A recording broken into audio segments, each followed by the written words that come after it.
Jadi ceritanya beginilah.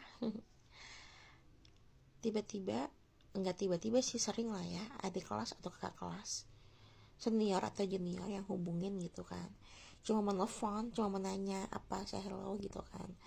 Ternyata di sela-sela ngobrolnya, kan kalau misalnya ngobrol, kita ngobrolin kegiatan atau ngobrolin apa nih, bisnis, sharing-sharing aja kan ya. Terus tiba-tiba di tengah-tengah obrolan dia cerita akhirnya bahwa selama ini dari dulu tuh dia ada PDKT lah, ada rasa bla bla gitu. Cuman kalau junior bilangnya malu lah ngenang apa, ngedeketin, soalnya dulu kan aku ikut beberapa organisasi di kampus. Jadi ada yang jadi ketua mading, terus pernah jadi ketua Dema juga, terus dia mahasiswa gitu kan. Jadi segen ngedeketin. Pas keluar dari kampus, chatting-chatting nanya macam-macam lah ya. Kalau aku kan ada travel, ada catering, ya travel ya catering, tapi ujung-ujungnya dia pesan abis itu cerita lah bahwa dia tuh suka bla bla bla gitu, dengan konteks bahwa dia itu sekarang udah punya keluarga gitu kan ya. Gue langsung cut dong gitu, gue nggak bisa ya kalau misalnya deket tahu lebih dari temen gitu kan.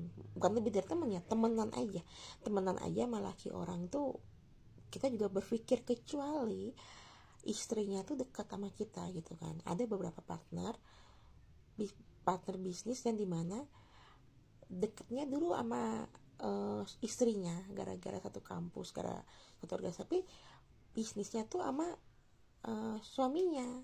Tapi setiap chatting apapun selalu apa sih namanya, menganggap, otak kita memendset diri kalau misalnya tuh aku chatting untuk ngobrol berdua mereka gitu, jadi suami istri. Jadi itu nggak ini sih, jadi nggak ada tuh istri cemburu atau suaminya gimana gitu, karena aku chattingnya aja tuh memendset diri bahwa aku tuh chatting sama kedua teman aku itu, cewek sama cowok gitu.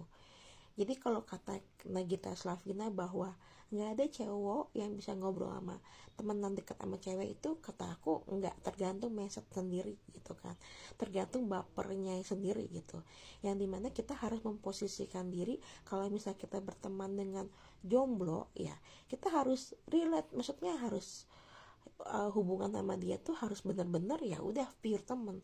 Tapi kalau kita berteman dengan laki orang gitu, kita harus berteman juga dengan istrinya gitu. Dan apapun yang kita chatting, kalau perlu, kalaupun kita chatting ke lakinya, apapun chattingan isi laki, kalaupun ke lakinya kita chatting gitu, kita forward juga ke istri, ke istrinya gitu. Atau kalau kamu mau males forward, mending kamu chatting tapi kamu menganggap kamu juga chatting sama istrinya gitu, ngerti kan? Woi, lo lagi kerja ya, gue pengen kirim apa gitu nih. Woi, lo apa gitu, gue mau kirim ini nih buat ini, atau mau minta tolong gue dong kerjaan ini. Terus gue chatting lagi, apa kabar lo, gue lagi minta tolong laki lo lah buat ini gitu. Aku selalu kayak gitu loh, soalnya nggak mau ya disebut pelakor kan. Zaman sekarang banyak banget kan sinetron di luar sana gitu kan. Terus itulah yang terjadi, kenapa sih aku bisa berteman dengan banyak laki-laki, karena aku deket juga sama pasangan dia.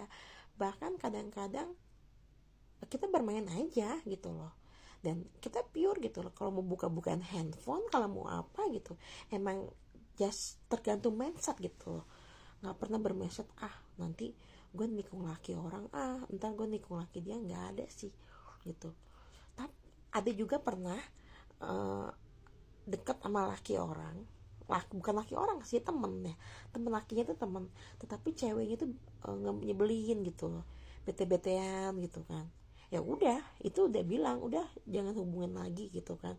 Bahkan pernah juga suami istri berantem gara-gara gue, gara-gara katanya suaminya ngapain gitu, chatting apa. Biasalah teman gitu, dari SMA udah berteman, bahkan mau sampai bercerai gara-gara, padahal gue gak kenal. Dan gue tuh juga nggak respon itu lakinya chatting-chatting apa gitu kan. Sampai mertuanya tuh lakinya, otomatis keluarga bininya mau ketemu gue gitu. Ya ketemu aja, silahkan ke rumah gue gitu kan. Nggak mungkin lah gue kasih dia minta maaf gitu lah, orang gue nggak salah gitu kan. Jadi uh, gimana ya, mindsetnya gitu, mindset yang dirubah gitu loh. Kita berteman tujuannya apa? Bisnis ya, bias bisnis. Kita berteman tujuannya just share ya, lo bawa juga bininya buat curhat, ngobrol gitu. Nggak pernah chat ini gini. Dan kalaupun memang keceplosan curhat sama lakinya, mungkin berapa hari kemudian atau bininya nanya atau gimana ya, kita ngobrol aja gitu kan. Dan dimana kita bisa memposisikan diri ya. Soalnya zaman sekarang banyak banget pasangan yang terlalu overthinking gitu, apalagi dengan apa sih namanya, single mom, atau bisa dibilang sebutan Indonesia janda gitu kan ya. Itu overthinking banget, kita jadi serba salah gitu loh. Kalau gue pribadi sih sampai bapak-bapak gitu yang teman kantor gue dulu gitu kan, kalau kontak kan, karena aku ada grup travel segala macam, ada angel apa apa, sama bini-bini juga gue paparin nih kayak gini loh gitu. Oke, jadi kita berteman dengan bininya gitu. Jadi emang nggak ada niat buat ngambil tuh laki gitu loh ya, gitu ya. Sorry sebelumnya ya, gue tuh nggak bangga uh, punya pasangan yang mempunyai apa ya, uh, harta atau kekuasaan atau apalah, jabatan atau segala macam yang wow gitu kan ya. Itu mungkin cuman bonus. Tapi kalau misalnya kita bisa seperti itu, kenapa enggak gitu. Jadi nggak perlu takut kalau misalnya laki lo seorang apa, dan gue akan ngerebut itu laki lo. Enggak akan pernah terfikir gitu. Gue malah lebih bangga, lebih puas kalau diri gue yang bisa menciptakan itu. Dalam arti gue bisa beli apapun dengan usaha gue sendiri, gue bisa melihat meraih jabatan karir atau dengan usaha gue sendiri. Dan untungnya alhamdulillah itu gue nggak gila karir, nggak gila jabatan. Banyak orang bilang, lo S2 ini apa segala macam, karena apa? Karena hobi, bukan karena pengen jabatan. Kalau misalnya gue ngambil jabatan, mungkin gak di perusahaan apa dan gue jadi bos atau apa gitu. Itu mudah banget. Zaman sekarang tuh orang banyak senang dengan bekerja di perusahaan besar gitu kan, dengan gaji ya standar cukup lah ya gitu kan, atau lebih, dan bangga bahwa dia kerja di sini gitu.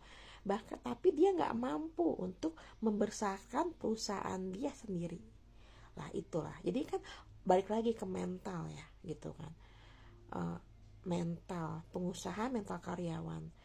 Aku nggak pernah menghina bahwa karyawan itu mentalnya nggak bagus ya, jangan salah. Banyak karyawan sekarang yang berusaha, yang punya usaha di luar sana, dan mereka tuh sukses karena mereka bisa memanajemenkan keuangan mereka. Mereka tahu mereka jadi karyawan dengan penghasilan sekian, itu penghasilan tetap. Tapi untuk bisnisnya mereka akan harus lebih dari penghasilan mereka gitu kan. Begitulah sekarang. Apalagi aku sekarang mengajar di dunia manajemen bisnis, yang dimana banyak orang-orang yang pengen tahu bisnis. Bahkan ada banyak anak-anak pengusaha yang dari lahir aja udah punya bisnis kasarnya, orang tua. Jadi tuh mereka tuh kuliah cuma buat nerusin usaha orang tuanya aja gitu. Jadi kita share ilmu itu nggak hanya dari pengalaman aja, tapi dari usia yang di bawah kita gitu. Apalagi generasi Z yang sekarang serba instan, pola pikirnya pun kita harus update gitu. Dan itu luar biasa sekali zaman ini gitu ya. Jadi pembahasan pagi ini adalah dimana tentang laki orang, teman-teman cowok gue yang punya pasangan, teman-teman cowok gue yang gak punya pasangan, sampai bisnis yang semuanya tuh relate pada zaman ini gitu. Karena sekarang itu kalau kita cuman kerja di satu bidang dan kita hanya gaji gitu aja, mungkin untuk kehidupan sendiri kita cukup. Tapi kalau kita udah berkeluarga, kita harus putar otak untuk mencari pemasukan lagi gitu kan. Karena pikir aja untuk biaya-biaya lain itu. Makanya gue kesel gitu kalau misalnya di luar sana masih ada pengemis gitu loh. Bukannya gue ngomong ngasih duit, itu negara tata negara berarti salah gitu kan. Berarti negara itu nggak merdeka. Karena apa? Ada kan pembahasan bahwa anak terlantar, fakir miskin harus dirawat, dipelihara oleh negara gitu kan. Oke lah, gitu aja. Jadi kita panjang ya obrolannya ya hari ini. Pagi ini just to share sih, pagi hari just to share. Oke, thank you. Silahkan komen kalau misalnya ada apa gitu.